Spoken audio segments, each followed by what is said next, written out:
अस्सलाम वालेकुम फ़ाद भाई, ये क्या मसला हुआ है? ये आपकी दुकान में डकैती का हमें इत्तला मिली है, ये क्या वाक़या पेश आया है?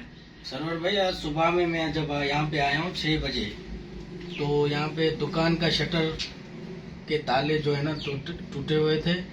और जब अंदर आके देखा तो ये चीज़ें, यहाँ पे कैश भी पड़ा हुआ था मेरा।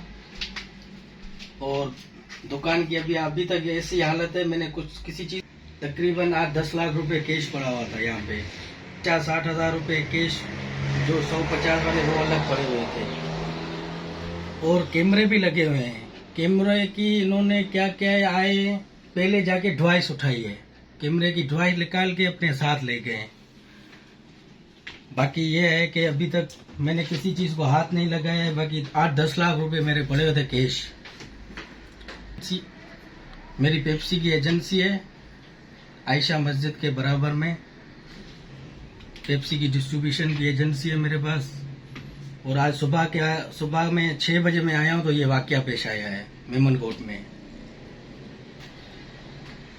सरवर भाई, अभी ये मेमनकोट में तकरीबन हर रोज का ये वाकया है।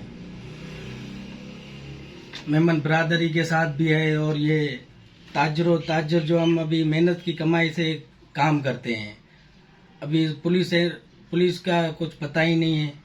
हर रोज की ये डकैती है, हर रोज का ये काम है। कोई पुलिस, कोई इंतजामिया कुछ नहीं कर रही। आईजी सिंध से हमारा यही मुतालबा है कि मेमनकोट में हमें सिक्योर किया जाए कारोबार के लिहाज के, ताकि हम सुकून से कारोबार कर सके। और हमारे ये जो नुकसानात हुए हैं वो कोशिश करके हमें वापस दिलाएं। यही हमारा मुतालबा।